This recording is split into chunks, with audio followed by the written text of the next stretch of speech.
देखिए हम यहाँ पे यूपी बोर्ड एग्ज़ाम 2025 के लिए 30 क्वेश्चन सॉल्व करेंगे। Very most important question 30 2025 exam के लिए, जिसमें ये पहला क्वेश्चन हमारा है। ऐसे ही 2 या 3 पार्ट में, पार्ट 1 या पार्ट 2 में, ऐसे ये पार्ट 1 हमारा वीडियो है, पहला वीडियो है, जिसमें आपको 30 क्वेश्चन बताया जाएगा। यानी कि 15 सवाल इसमें हो सकता है और 15 एक वीडियो में और। तो पहला क्वेश्चन हम देखते हैं यहाँ पे क्या लिखा है कि अभाज्य गुणनखंड विधि द्वारा निम्न पूर्णांकों के एचसीएफ और एलसीएम हमें ज्ञात करना है। यानी कि जो सवाल दिए हुए हैं इनका आपको एचसीएफ निकालना है और एलसीएम दोनों निकालना है। तो यहाँ पे लिखा है, पहला सवाल है 12 का, 15 का और 21 का। ध्यान से कि 12 का, 15 का और 21 का। तो हम इन सब को अलग अलग इसका इसे अभाज्य गुणनखंड करेंगे। 12 का, फिर 15 का और फिर 21 का।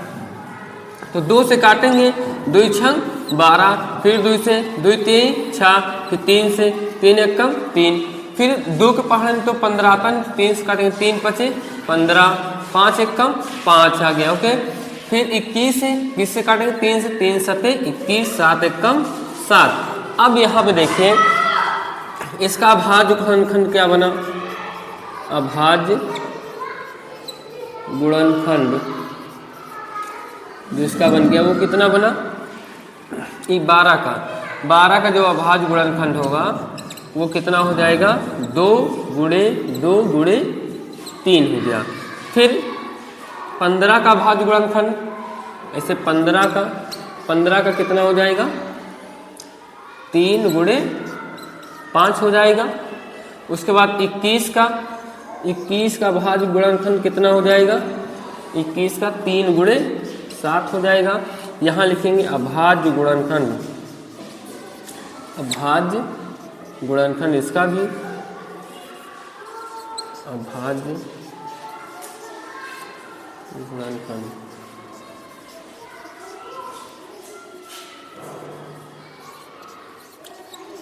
देखिए अब हमें पहले क्या ज्ञात करना है, ये तो इसका अभाज्य गुणनखंड यानी कि जो यहाँ पे किया गया है। पहले एचसीएफ निकालना है, फिर एलसीएम। तो एचसीएफ और एलसीएम में क्या है, एचसीएफ मीन्स वो होता है जो सम में हो, एचसीएफ मीन्स जो सम में हो। तो 3 इसमें है, 3 इसमें है और 3 इसमें है। तो जब एचसीएफ हम लिखेंगे इसे HCF, तो यहाँ पे देखिए 3 इसमें है तो इसमें भी 3, इसमें भी, तो 3 ये हो गया हमारा एचसीएफ। उसके बाद एलसीएम, तो क्या है, जो तीनों में हो हम उसको एक बार लिखेंगे। हम उसको कितनी बार लिखेंगे, एक बार। बाकी जितने भी नंबर बचे होंगे हम उन सभी, जैसे अभी 7 इसमें है तो क्या 7 इसमें ही नहीं है, 7 इसमें है नहीं है, 3 इसमें है, 3 इसमें है, 3 इसमें भी, 3 इसमें भी, तो मैंने 3 को लिख दिया। ठीक, अब अगर 7 इसमें नहीं है फिर भी हम इसको 7 ऐसे लिखेंगे। 5 इसमें है तो क्या 5 इन दोनों में है, नहीं है, फिर भी हम इसको लिख लेंगे। यानी कि एलसीएम में जो बचा रहेगा वो पूरा हमें नोट कर देना है। लेकिन एचसीएम में क्या करना है, जैसे 3 इसमें है तो क्या 3 इसमें है, हाँ 3 इसमें है, 3 इसमें है, हाँ 3 इसमें है, तो ये हो गया। 2 इसमें है तो क्या 2 इसमें है, नहीं है, 2 इसमें भी नहीं है, तो नहीं लिखेंगे। यानी कि वह नंबर जो तीनों में हो, यानी कि सब में कॉमन हो, वो क्या हो जाएगा, एचसीएफ हो जाएगा। तो अब हम एलसीएम देखते हैं। तो देखिए 2 दूना 4, 4 पंचे 20, 20 सत्ते 140, 140 दिया 420। तो ये हमारा एचसीएफ आ जाएगा कितना, 420, एलसीएम आ जाएगा 420। फिर से देखिए 2 दूना 4, 4 पंचे 20, 20 3 60, और 60 का जब हम 7 से गुणा कराएंगे तो 6 सत्ते 42 से हमारा कितना आ जाएगा, 420। यानी कि जो हमको एचसीएफ एलसीएम मिल गया वो कितना मिल गया, 420 मिल गया। और जो हमका एचसीएफ मिला है वो कितना मिला है हमको, वो मिला है 3। ये हमारा आंसर हो गया। ये पहला क्वेश्चन है। ऐसे ही हम आपको वेरी मोस्ट इंपॉर्टेंट 2025 एग्जाम के लिए 30 क्वेश्चन बताएंगे, जिसमें का ये पहला क्वेश्चन था। इसको नोट कीजिए, हम नेक्स्ट आपको बताएंगे।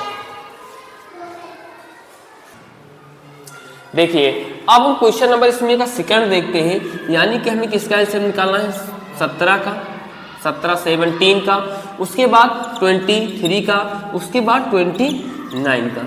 हम देखते हैं कि इसमें ये जो सभी संख्याएं हैं वो सभी विषम संख्याएं हैं। तो इसमें हमें क्या करना है कि 17 है तो 17 किसी से कटेंगे नहीं, यानी कि 17 किसी के पहाड़े में नहीं आता, तो 17 एक कम 17।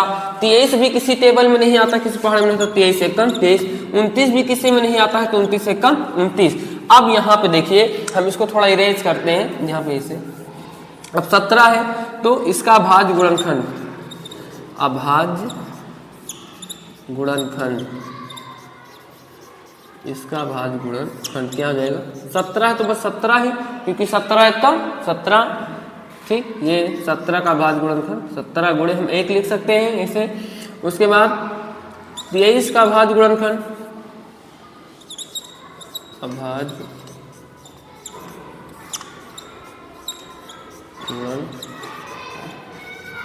किसका? 23 का। ये हम ऐसे 23 लिख सकते हैं, लेकिन मैं गुणे में 1 लिख रहा हूँ, 23 एक कम, क्योंकि 23 होते हैं आपको समझाने के लिए। उसके बाद यहाँ पे किसका? 29 का अभाज्य गुणनखंड,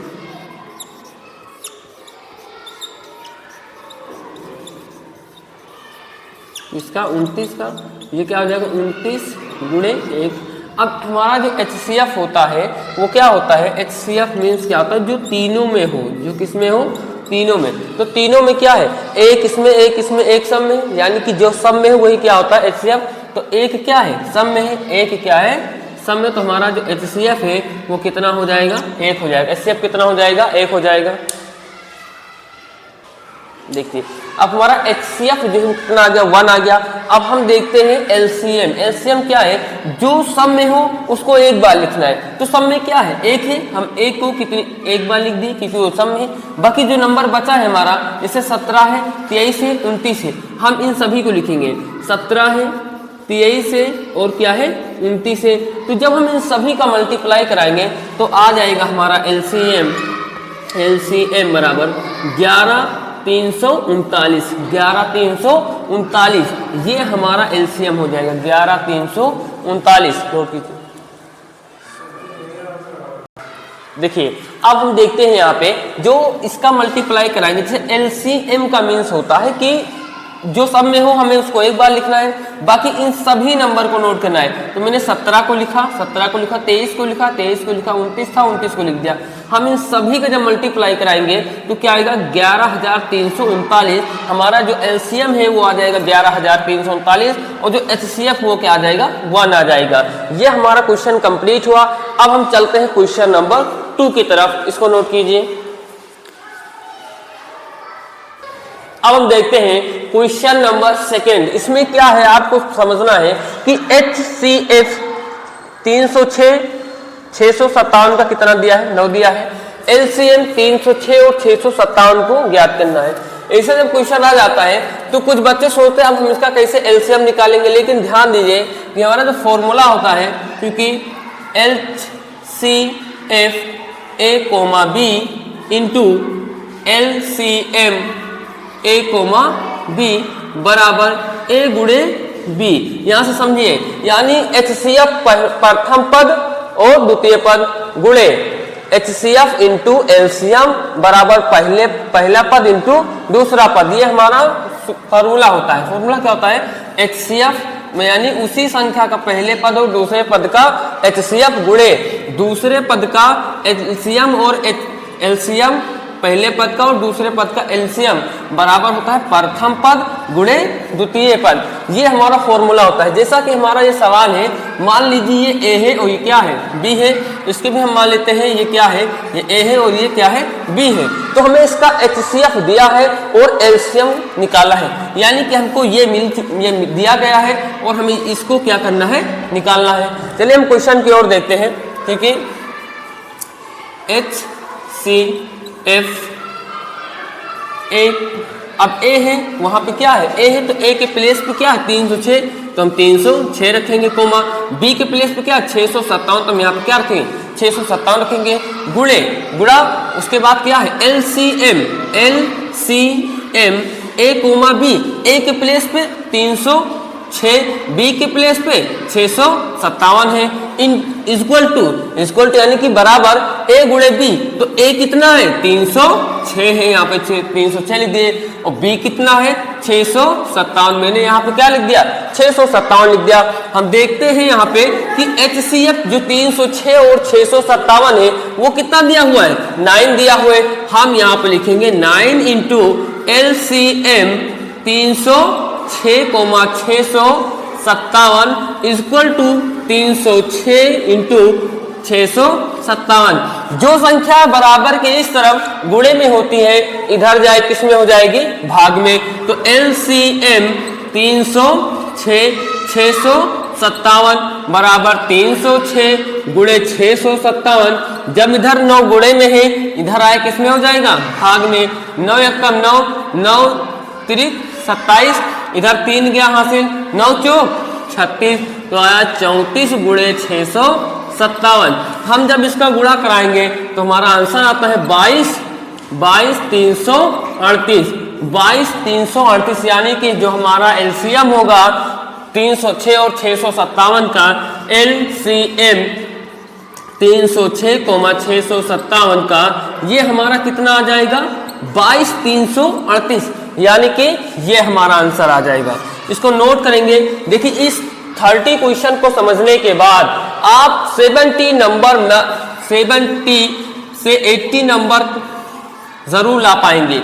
70 से 80 नंबर यानी कि यहाँ पर आप ये 0 है, 0 से आप अगर स्टार्ट करेंगे, आपने जैसे 10th में कुछ भी नहीं पढ़ा है तब भी आप 0 से हीरो बन सकते हैं। लेकिन ये तीनों क्वेश्चन आपको क्या करना है, ये जो 30 क्वेश्चन 30 क्वेश्चन का एक पार्ट 1 होगा और पार्ट 2 जिसमें अभी ये दूसरा क्वेश्चन है, आपको बहुत अच्छे से समझना है और ऐसा समझना है कि आप वहां पे लगा पाओ। ऐसा मत समझो कि एक बार देख लिया उसके बाद एक आध बार लगाया फिर 2-3 दिन बाद एक बार देखा, आपको उसको डेली देखना है और ध्यान से समझना है। इन्हीं क्वेश्चन को लीजिए, इसके अकॉर्डिंग अगर और कोई क्वेश्चन है तो आप उनको भी समझिए, क्योंकि ये प्योर एनसीईआरटी बुक से ये बनाया जा रहा है वीडियो। जो वो ये ऐसे क्वेश्चन है जो हर साल बोर्ड एग्जाम में पूछे जाते हैं, ये ऐसे क्वेश्चन है जो हर साल बोर्ड एग्जाम में पूछे जाते हैं। आप इन्हें ध्यान से समझिए, इसको नोट करते हैं। हम तीसरे क्वेश्चन देखते हैं।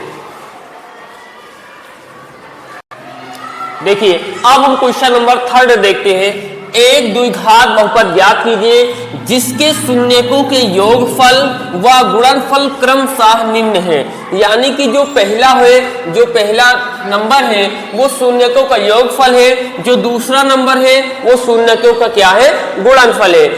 ठीक, तो हम देखते हैं, हम पार्ट 1 में आपको 2 पॉइंट जब 2 पढ़ाए थे तो उसमें पार्ट 2 होगा हमारे, देखिए वीडियो में। तो पहले आप पार्ट 2 देख लीजिए। जब पार्ट 2 आप देख लेंगे तो उसमें पूरी एक्सरसाइज 2 मतलब दूसरा चैप्टर पढ़ाया गया, उसमें बताया गया है कि कैसे शून्यकों का योगफल और गुणनफल होता है, उसमें विस्तार से आपको बताया गया। लेकिन यहाँ पे जो 30 क्वेश्चन का एक ग्रुप है हम उसी को सोल्व कर रहे हैं। तो शून्यकों का योगफल यानी कि जो पहला होता है वो अल्फा प्लस बीटा, शून्यकों का योगफल क्या होता है अल्फा प्लस बीटा, और जो शून्यकों का गुणनफल होता है वो क्या होता है अल्फा इंटू बीटा। तो जो अल्फा प्लस बीटा है वो कितना है वो 4 है, और जो अल्फा इंटू बीटा है कितना है वो 1 है। और हमारा जो एक द्विघात बहुपद का जो समीकरण होता है तो वो होता है क्योंकि x square plus alpha plus beta x, यहाँ पे माइनस होता x square minus alpha plus beta plus alpha into beta is equal to 0। यानी कि ये हमारा एक द्विघात बहुपद का क्या है समीकरण है। हम यहाँ पे देखेंगे एक्स स्क्वायर, आपको ऐसा नोट करना है, अल्फा प्लस बीटा का मान कितना है 4 है, तो हम यहाँ पे ऐसे 4 रखेंगे, एक्स ये हुआ बाहर, प्लस अल्फा इंटू बीटा का मान कितना है 1 है, यहाँ पे 1 रखे बराबर 0। एक्स यहाँ पे नोट कर दिए, एक्स माइनस 4 से एक्स में गुणा हुए माइनस का 4x ये प्लस का 1 बराबर 0। ये हमारा एक द्विघात बहुपद बन चुका है। एक द्विघात बहुपद ज्ञात कीजिए, यानी कि ये हमको मिल गया। ऐसे क्वेश्चन 2 नंबर के आते हैं एग्जाम में, कितने नंबर के 2 नंबर। हम अगला क्वेश्चन देखते हैं कि हमें ये पता है कि जो पहला नंबर है ये क्या है अल्फा प्लस बीटा है, ये क्या है अल्फा प्लस बीटा, और जो ये इक्वल टू 1 हो गया, और जो अल्फा इंटू बीटा है ये भी कितना है 1 है, ये भी कितना है 1 है। और हमारा जो समीकरण होता है द्विघात बहुपद को क्या होता है x square minus alpha plus beta x plus alpha into beta is equal to 0। तो यहाँ पे क्या है, एक्स हम ऐसे नोट करेंगे, माइनस लगा दीजिए। अल्फा प्लस बीटा का मान कितना है, अल्फा प्लस बीटा जहाँ है वहाँ पे हम क्या रखेंगे, 1 रखेंगे। एक्स यहाँ पे बाहर हुआ प्लस अल्फा इंटू बीटा, तो अल्फा इंटू बीटा का मान भी कितना है, 0 है, मतलब 1 है, इक्वल टू 0। अब ये एक्स स्क्वायर 1 में एक्स से गुणा कराएंगे, 1 में एक्स से गुणा कराएंगे कितना आ जाएगा, एक्स ही आ जाएगा। ये प्लस का 1 बराबर 0, ये हमारा आंसर हो गया। यहाँ पे देखिए मैं एक जैसे सवाल नंबर 1 तीसरा लिखता हूँ, उसका 2 बताता हूँ। जैसे आपको 1 नहीं समझ में आया, दूसरा तो समझ में आ ही गया होगा। ऐसे आपको क्या करना कि 1 से 2 बार जब आप वीडियो देखेंगे तब आपको समझ में आ जाएगा। और ही जबकि मैं बहुत आसान तरीके से और बहुत कोशिश कर रहा हूँ कि आपको समझ में आ जाए, लेकिन आप भी थोड़ा समझने का प्रयास करेंगे। ये जो पहला दिया होगा क्रमशः का मतलब ये हुआ यानी कि क्रम से, जैसे यहाँ पर पहले योगफल लिखा है तो हम इस तरफ से पढ़ते हैं तो इधर से जो मिलेगा वो योगफल होगा। उसके बाद क्या लिखा है, गुणनफल लिखा है, तो यानी कि जो ये दूसरा नंबर होगा, क्योंकि गुणनफल दूसरे नंबर पर है तो ये दूसरे नंबर पर वाला क्या होगा, गुणनफल हो जाएगा। तो ये पहला है शून्यकों का योगफल, शून्यकों का योगफल होता है अल्फा प्लस बीटा, इसका मान 4 दिया है। दूसरा है गुणनफल अल्फा इंटू बीटा, इंटू मतलब गुणा, तो ये कितना है, 1 है। हमारा द्विघात समीकरण होता है, एक्स द्विघात बहुपद समीकरण होता है x square minus alpha plus beta into x plus alpha into beta. यहाँ पे देखिए अल्फा प्लस बीटा का मान कितना दिया था, 4 दिया था, मैंने यहाँ पे 4 रख दिया, यहाँ पे 1 दिया था, 1 रख दिया, 4 से x में गुणा हुआ 4x आ गया। ये हमारा समीकरण, ये हमारा आंसर हो गया। ऐसे ही हम ये क्वेश्चन दोनों समझेंगे और अपने तरफ से और भी क्वेश्चन जैसे मैं आपको दे रहा हूँ 3,-4, इसको आप अपने मन से लगाएंगे, अपनी तरफ से लगाएंगे और हमें कमेंट करके बताएंगे कि यस सर ये हमें समझ में आ चुका है। नोट कीजिए।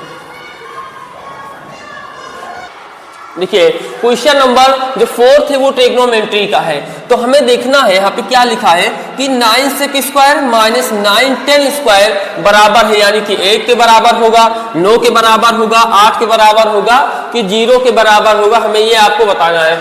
तो क्या करें, पहले हम क्वेश्चन को नोट करते हैं, क्योंकि 9 sec स्क्वायर ए 9 sec स्क्वायर है माइनस 9 tan स्क्वायर है माइनस 10 स्क्वायर ए, क्योंकि हमको सबसे पहले इसमें ट्रिग्नोमेट्री में क्या होता है कि फॉर्मूला याद रहना चाहिए। तो यहाँ पे क्या होता है, सेक स्क्वायर ए माइनस 10 स्क्वायर ए, ये होता है इक्वल टू 1, ये हमारा फॉर्मूला है। ठीक, सेक स्क्वायर ए माइनस 10 स्क्वायर ए बराबर कितना होता है, 1 होता है। यहाँ पे हम देखेंगे 9 इसमें है, 9 इसमें है।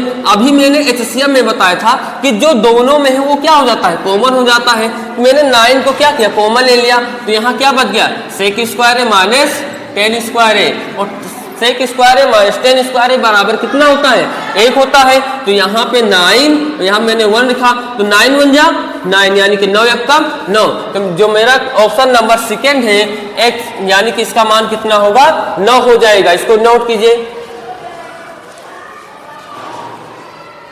हम जो 30 क्वेश्चन इंपॉर्टेंट क्वेश्चन एग्जाम 2025 के लिए सोल्व कर रहे हैं, उसका ये क्वेश्चन नंबर क्या है, 5वां है। सवाल क्या कह रहा है, हमें ये नंबर प्रॉब्लम का सवाल है, तो हमें इसे ध्यान से समझना है। देखिए क्या कह रहा है, यदि हम अंश में 1 जोड़ दें तथा हर में 1 घटा दें तो भिन्न 1 में बदल जाती है, तो भिन्न 1 में बदल जाती है। और दूसरी बार कह रहा है, यदि हम हर में 1 जोड़ दें तो भिन्न 1 हो जाती है, वह भिन्न ज्ञात कीजिए। यानी कि आपको वह भिन्न ज्ञात करना है जिसमें अंश में 1 जोड़े तथा हर में 1 घटा देते हैं।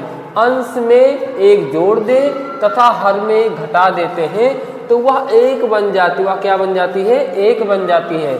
और दूसरी बार कह रहा है कि अगर हम हर में 1 जोड़ते हैं तो वह भिन्न 1/2 हो जाती है, हमें वह भिन्न ज्ञात करना है। तो हम यहाँ से देखते हैं, हमने माना भिन्न x अपॉन वाई। फर्स्ट 80 क्यों, प्रथम प्रश्नानुसार क्या बोल रहा है कि अंश में 1 जोड़ दे, अंश में 1 जोड़ दे। तो मैंने अंश में 1 क्या किया, जोड़ दिया, क्योंकि ऊपर अंश होता है नीचे हर होता है। तथा हर में 1 घटा दे, तो मैंने क्या किया, हर में 1 घटा दिया। तब वह भिन्न क्या बन जाती है, एक में बदल जाती है। हम किसी भी संख्या का हर एक मान सकते हैं। अब मैंने क्या कि क्रॉस मल्टीप्लाई इसका इससे करा दिया और इसका इससे करा दिया। 1 से किसी भी नंबर में मल्टीप्लाई होगा वो सेम नंबर नोट हो जाता है।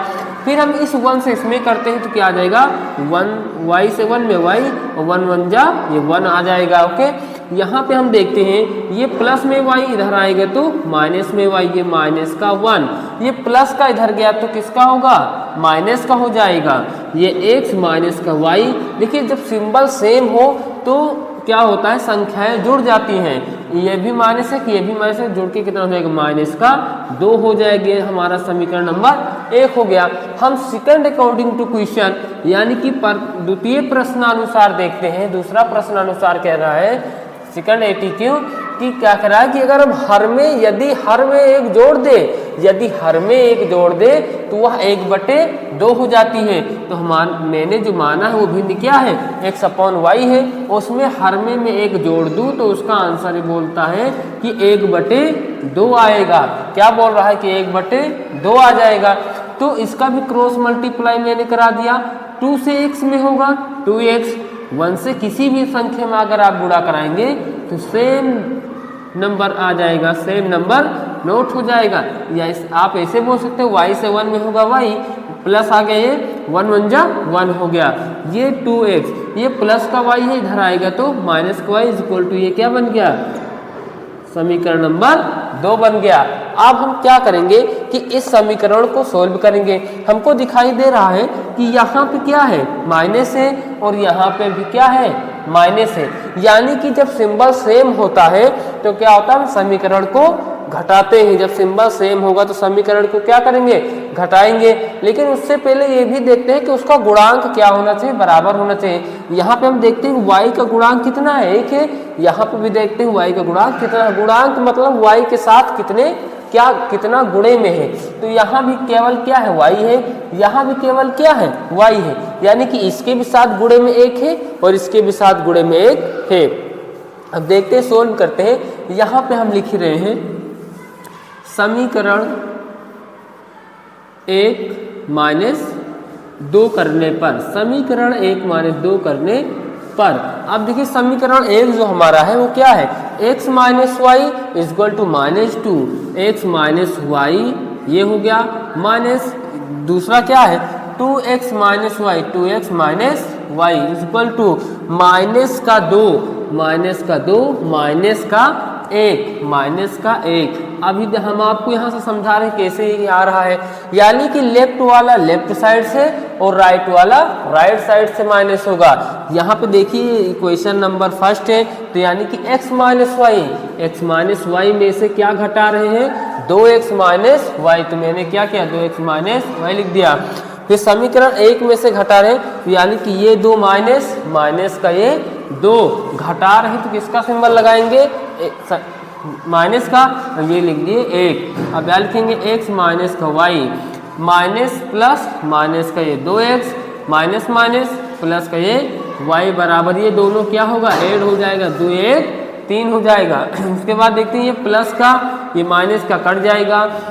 तो यहाँ पे ये x है, क्या है, x है, और ये क्या है, माइनस का 2x बराबर ये माइनस का क्या है 3 है। अब 2x में से एक x निकल जाएगा, 2x में से एक x निकल जाएगा, क्या बचेगा, माइनस का x बचेगा, ये माइनस का 3। जो संख्या बड़ी होती है उसी का निशान लगता है। यहाँ पे 2 क्या है, बड़ा है तो इसका निशान दिया। इस माइनस से माइनस क्या हुआ, कट गया, तो x बराबर क्या आ गया, 3 आ गया। अब हमें किसका मान चाहिए, हमें एक तृतीयांश का मान मिल चुका है, हमें किसका मान चाहिए, हर का यानी कि y का। तो यहाँ पे लिखेंगे x का मान समीकरण 1 में रखने पर, समीकरण 1 में रखने पर हमारा जो समीकरण है वो है x minus y equal to minus का 2, x minus y equal to minus का 2। यानी कि जहाँ पे x है हम वहाँ पे क्या रखेंगे, माइनस का 3 रखेंगे, ये माइनस का y इक्वल टू माइनस का 2। इधर माइनस में इधर जाएगा तो प्लस में, तो माइनस का y बराबर आ जाएगा माइनस का 2 और प्लस का 3 आ जाएगा, माइनस का 2 और प्लस का 3 आ जाएगा। यहाँ पे देखिए ध्यान से x माइनस वाई बराबर क्या है, माइनस का 2 है, माइनस का क्या है 2। x का मान कितना निकला है, x का मान निकला है प्लस का 3, x का मान कितना निकला है प्लस का 3। तो यहाँ पे क्या है, जब ये प्लस में इधर आएगा तो माइनस में हो जाएगा, प्लस में है तो माइनस में, तो ये दोनों नंबर क्या होगा जुड़ जाएगा और सिंबल किसका लगेगा माइनस का ही लगेगा। माइनस का y बराबर माइनस का 5, 3 2 5, 3 2 5, माइनस से माइनस क्या वो कट गया तो y बराबर क्या निकल गया 5। यानी कि जो x का मान है वो कितना निकला है 3 निकला है, y का 5 निकला है। तो हमारी जो भिन्न बनी वो भिन्न क्या बन गई, भिन्न क्या माना था मैंने x अपॉन y माना था, तो x का मान कितना है 3 है और y का कितना है 5। तो जो हमारा आंसर आ गया वो कितना आ गया 3/5। वह कौन सी भिन्न होगी जिसमें अंश में एक जोड़ दे तथा हर में एक घटा दे तो उसका 1 हो जाता है, वह भिन्न होगी 3/5। इसको नोट कीजिए।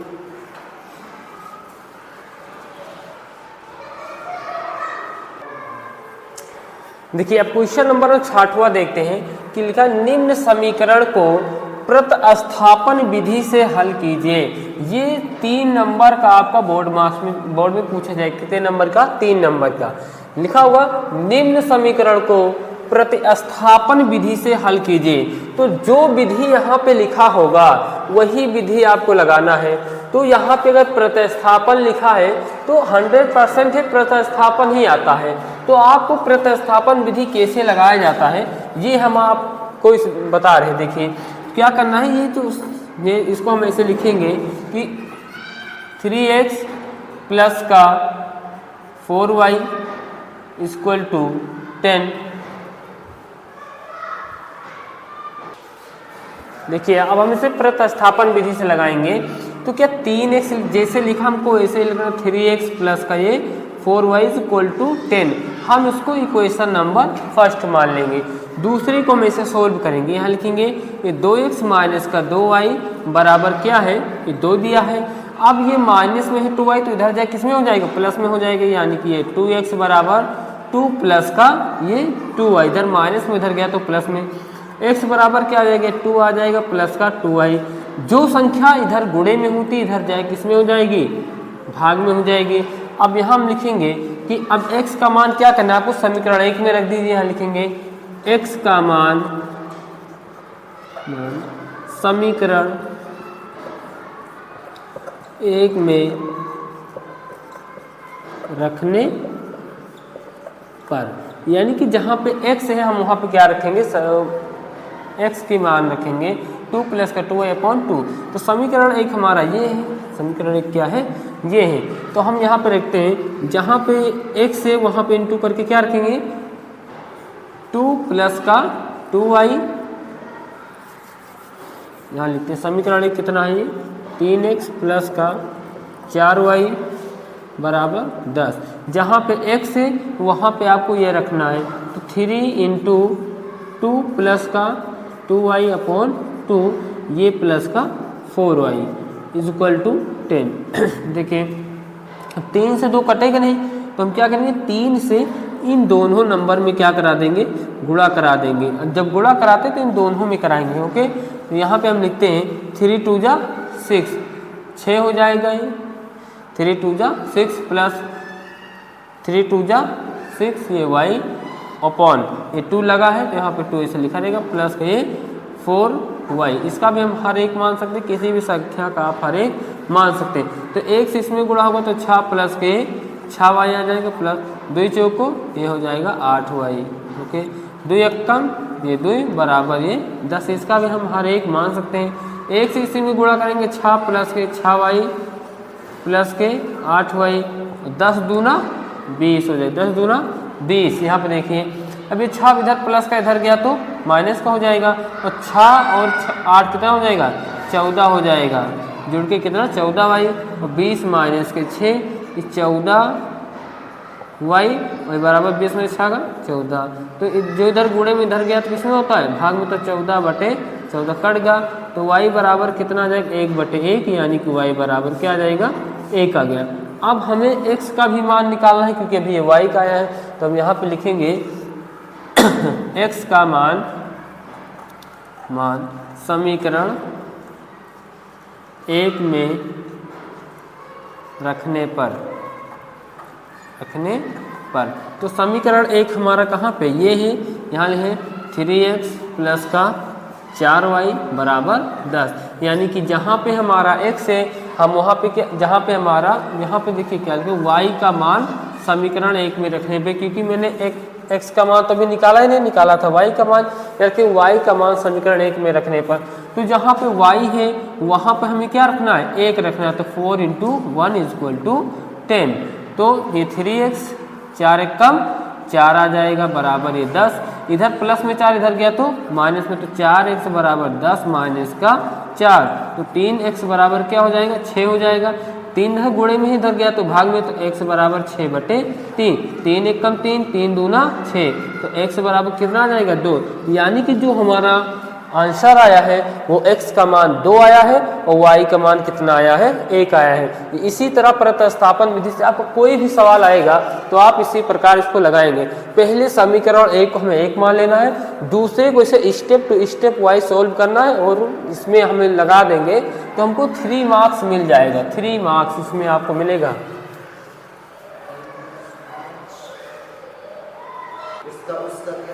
अब देखेंगे हम क्वेश्चन नंबर 7 देखेंगे, 7वां क्या है, 2x² प्लस का x माइनस का 6 का मूल ज्ञात कीजिए, यानी कि कहीं कहीं पे आपको ये भी लिखा मिल सकता है कि 2x² प्लस का x माइनस का 6 का गुणनखंड विधि द्वारा मूल ज्ञात कीजिए, तो हमें इसका मूल ज्ञात करना है, कहीं कहीं पे लिखा रहता है गुणनखंड द्वारा विधि द्वारा मूल ज्ञात करना है। ये जो हमारा क्वेश्चन आता है ये 1 या 2 नंबर का, 1 या 2 नंबर का है, कभी कभी 1 का आ जाता है, कभी कभी 2 का, तो ये क्योंकि ऑप्शन में होता है कि इसमें टिक द करेक्ट में, तब हम इसको देखेंगे कि ये क्या है, जैसे लिखेंगे इसको 2x² प्लस का x माइनस के क्या है 6 लिखा है, तो क्या करना है कि हमें इस फर्स्ट वाले नंबर से, यानी कि ये प्रथम से अंतिम में क्या करना है, गुणा करा दें, तो 2 × 12, 2 × 12, यानी कि हमें वो 2 नंबर लेना है, हमें वो 2 नंबर लाना है कि जोड़ दे तो कितना आ जाए 1 आ जाए और गुणा करें तो कितना है माइनस का 12, हम यहाँ पे 12 लिखते हैं, वो नंबर हम कहीं मार्केट में लाने नहीं जाएंगे, वो नंबर हमको यहीं पे मिलेगा, तो 2 से करेंगे 2 × 12, 2 2 3 6, 3 एक कम 3, यानी कि इन तीनों नंबर को हमें इस प्रकार सेट करना है कि जोड़ दे तो प्लस का 1 आ जाए और गुणा करें तो माइनस का 12 आ जाए। तो देखिए 4 माइनस का 3, हम जब 4 माइनस का 3 लिखेंगे तो कितना आएगा 1 आएगा, और 4 गुणे माइनस का 3 करेंगे तो क्या देगा माइनस का 12 आ जाएगा, यानी कि वो दोनों नंबर हमको मिल चुके हैं। यहाँ पे लिखेंगे ये 2x² प्लस आपको डायरेक्ट लगाना है यहाँ पे 4 माइनस का 3, हम ये x को क्या करेंगे बाहर करेंगे माइनस का 6, तो यहाँ पे लिखा ये 2x² x से प्लस x से 4 में गुणा हुआ तो कितना 4x प्लस माइनस 3 से x में होता 3x माइनस का 6, ठीक। अब हम 2 का क्या बनाएंगे जोड़ा बना दिए, तो 2 इसमें है, 2 दूना 4, 2 कम 2, 2 दूना 4, यानी कि 2 दोनों में है, 2 कॉमन लिया, x इसमें है, x इसमें है, x इसमें x इसमें, तो मैंने एक x कॉमन ले लिया, यहाँ क्या बचा 2 भी निकल गया, x भी निकल गया, तो क्या बचा केवल एक x बचा। यहाँ पे ये क्या है 2 निकल गया तो 2 दूना 4, यानी कि 4 का मतलब ये होता है कि 2 गुणे 2, जब मैंने 1 2 निकाल लिया तो 1 ही 2 बच गया, ठीक, और x भी निकल चुका है तो केवल यहाँ पे क्या बचेगा 2 बच जाएगा। यहाँ पे देखिए माइनस इसमें तो मैंने पहले माइनस कॉमन ले लिया, 3 इसमें है, 3 इसमें भी है, क्योंकि 6 का मतलब होता है 3 गुणे 2, 3 गुणे 2 मतलब 6, यानी कि जब मैंने इसमें से 3 कॉमन ले लिया तो क्या बचेगा केवल केवल 2 बच जाएगा, केवल क्या बच जाएगा 2, और इसमें से मेरे 3 इसमें 3 से यानी कि 3 कॉमन ले लिया, जब 3x में से 3 हो गया कॉमन तो केवल क्या बचा x बचेगा, यहाँ पे माइनस प्लस का क्या बच जाएगा 2। अब यहाँ पे प्लस कैसे बचेगा, क्योंकि जैसे माइनस लिखा है तो इस माइनस का मतलब ये हुआ प्लस इंटू माइनस, जब मैंने माइनस निकाल लिया तो क्या बचा केवल प्लस बच गया, तब यहाँ पे क्या आ जाता है प्लस आ जाता है। दोनों में सेम आ गया, हम उसको 1 टाइम्स राइट करेंगे, एक बार लिखेंगे, यानी कि 2 इसमें भी है, इसमें तो मैंने कॉमन ले लिया। अब दूसरी बार क्या लिखेंगे, ये 2x ये माइनस का 3, ये हमारा गुणनखंड हो गया, लेकिन हमें इसका क्या करना है मूल ज्ञात करना है, तो मानेंगे कि माना x प्लस का 2 बराबर 0, तो x बराबर ये जो संख्या इधर प्लस में इधर गई तो माइनस में, तो ये हो जाएगा x का मान 2। फिर मानेंगे तथा 2x माइनस 3 बराबर 0, तो 2x ये माइनस में इधर गया तो प्लस में, जो इधर गुणे में इधर गया तो भाग में, तो x बराबर 3/2। अतः जो इसका मूल आया, जो इसके मूल आए हुए हैं वो कितना आया, मूल वो आया माइनस का 2,3/2। ये हमारा हुआ आंसर। हम ये रफ है, हम इसको मिटा देते हैं और आप समझ लीजिएगा इसको ध्यान से एक आध दो बार और देखिए। अगर आपको फैक्टर नहीं आता है तो मैंने फैक्टर का एक वीडियो है, एक पूरा वीडियो आपको आधे घंटे का बनाया है। पहले आप उस वीडियो को देखिए, फिर इस क्वेश्चन को समझ, फिर आपको ये क्वेश्चन बहुत ही आसान तरीके से समझ में आ जाएगा। नोट कीजिए इसको। देखिए क्वेश्चन नंबर 8 क्या बोल रहा है कि ऐसी दो संख्याएं ज्ञात कीजिए जिनका योग 27 हो और गुणनफल 182 हो। ऐसी दो संख्याएं ज्ञात कीजिए जिनका योग कितना हो, 27 और गुणनफल 82। समझ लीजिए पहले क्वेश्चन को। जैसे मान लीजिए ऐसी दो संख्याएं, ऐसे दो संख्याएं यानी कि 3 प्लस का 4, 3 और 4 का इनका योग कितना होगा, 7 होगा। अब हमें ये संख्या पता नहीं है, अब हम भूल गए संख्या कितनी थी, तो हमें बताना ऐसी दो संख्याएं ज्ञात कीजिए जिनका योग कितना है, 27 यानी कि 7 है। 7 यहाँ पे एग्जाम्पल है समझने के लिए है, जिनका योग कितना है, 7 है। तो इसमें से एक संख्या अगर मैंने मान लिया, एक संख्या मान लिया 2 है, तो दूसरी संख्या कितनी होगी, दूसरी संख्या आपको कितनी होगी आप खुद ही बताइए। जैसे ऐसी, जैसे मान लो कहीं पे 12 लिखा है, ये 12 लिखा है और हमें पता है कि मैंने मान लिया कि पहली संख्या 5 है, तो दूसरी संख्या क्या होगी, 7 होगी। जाहिर सी बात है कि 12 में से 5 घटा देंगे कितना मिल जाएगा, 7 क्योंकि 12 5 17 भी होता है। तो वैसे इसमें क्या देखना है कि ऐसी दो संख्याएं ज्ञात कीजिए जिनका योग कितना है, 27 हो और गुणनफल कितना हो, 182 हो। तो क्या करना है, मैंने मान लिया कि माना एक संख्या जो है वो कितना है, x है।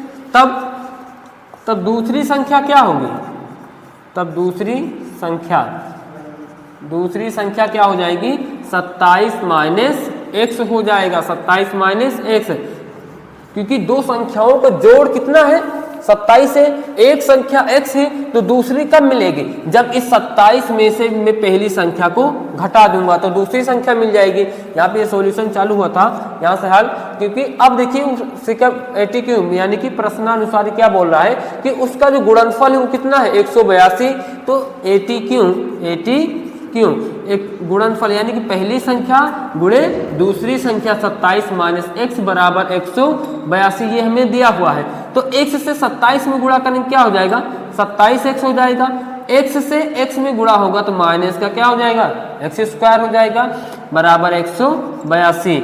अब जो से ये क्या है, पहले ये इसको देखेंगे, ये x² माइनस में, तो हम इस इधर लेकर आ रहे हैं, इन सब वैल्यू को हम इधर लेकर आ रहे हैं। तब देखेंगे ये माइनस का इधर आएगा तो किसका हो जाएगा, प्लस का हो जाएगा। ये प्लस का है किसमें हो जाएगा, माइनस का 27। यहाँ पे एक नए तरीके से देखते हैं, ये माइनस में है, ठीक। अब हम इसको, ये बराबर इधर है तो इधर ला रहे हैं इसको, तो किस में हो जाएगा, प्लस में हो जाएगा। प्लस में है तो किस में हो जाएगा, माइनस में हो जाएगा, ओके। और ये तो प्लस में 182 इधर है, ये है 100 बराबर, इधर पे क्या बच गया, 0 बच गया। अब हम इसको ऐसे लिख देते हैं कि x² माइनस का 27x प्लस का 182 बराबर 0। अब हमें इसका गुणनखंड करना है। मैंने अभी पहले भी बताया था कि अगर आपको गुणनखंड नहीं आता है तब आप जाके एक फैक्टर वाला जो मेरा वीडियो है आप उसको पहले देखिए। उसको जब आप ध्यान से देखेंगे तब हमको इस प्रकार के यानी कि चैप्टर नंबर 4 के सारे क्वेश्चन आते हुए नजर आएंगे। नहीं तो आपको, क्योंकि उसमें सभी सवालों में क्या करना है, केवल फैक्टर ही करना है, क्योंकि वो द्विघात समीकरण ही है। अब यहाँ पे देखना है, हमें इसे 2 नंबर निकालने हैं, यहीं क्यों हमें देखना है, हमें इसे 2 नंबर चाहिए जिनको जोड़ दे तो माइनस का 27 हो और गुणा कर दे तो क्या आ जाए, प्लस का 182। हाँ तो ये 182 क्या है, हमें सबसे लास्ट वाले नंबर का क्या करना होगा, गुणन खंड निकालेंगे। तो 2 से काटेंगे, 2 9 18, 2 1 कम 2, फिर 13 से 13 सत्ते 91 में 7 1 कम 7। देखिए वो संख्याएं सारी मिल चुकी हैं आपको। 2 सत्ते 14, 2 सत्ते 14 और 13 1 कम 13, यानी कि 14 और 13 जोड़ देंगे कितना आ जाएगा, 27 आ जाएगा। और 14 गुणे और 13, 13 चौको 52 के 2 हासिल 5, 13 कम 13 5 18 182। लेकिन आप ध्यान दीजिए कि जोड़ने पर माइनस आना चाहिए, माइनस का 27। तो हम क्या करेंगे, माइनस का 14 कर देंगे, माइनस का 13 कर देंगे और जोड़ देंगे तो माइनस का क्या आ जाएगा 27 आ जाएगा। और माइनस का 14 और गुणे माइनस का 13, माइनस माइनस क्या होगा प्लस होगा, 14 से 13 गुणा होगा 182 आ जाएगा। तब हम यहाँ लिखेंगे एक्स स्क्वायर प्लस माइनस का 14 माइनस का 13, ये एक्स बाहर प्लस का 182 बराबर 0। X square plus minus minus x से 14 में गुणा हुआ तो ये 14x minus plus minus minus x से 13 में गुणा हुआ 13x और प्लस का 182 बराबर 0। अब क्या करेंगे हम यहाँ पे दो का क्या बनाएंगे, जोड़ा बना देंगे। तो यहाँ पे x इसमें तो x कॉमन हो गया, तो यहाँ पे क्या बचेगा x माइनस का 14 बचेगा, माइनस इसमें तो माइनस इसमें भी, क्योंकि माइनस माइनस मिलकर क्या होता है प्लस होता है। 13 इसमें है तो 13 इसमें है, क्योंकि अभी मैंने आपको बताया कि 182 का मतलब ही होता है कि 14 गुणे 13, 14 गुणे 13। तो यानी कि इस 182 में 13 इंक्लूड है, तो 13 इसमें भी है और 13 इसमें भी है, यानी कि 13 इसमें तो मैं जब मैं 13 को कॉमन ले लूंगा तो यहाँ क्या बचे, केवल x बचेगा और यहाँ माइनस का क्या बच जाएगा 14 बराबर 0। दोनों में सेम आ गया, हम इसको एक बार लिखेंगे, यहाँ पे लिखेंगे 14, अगले ब्रैकेट में ये x और ये माइनस का 13 बराबर 0।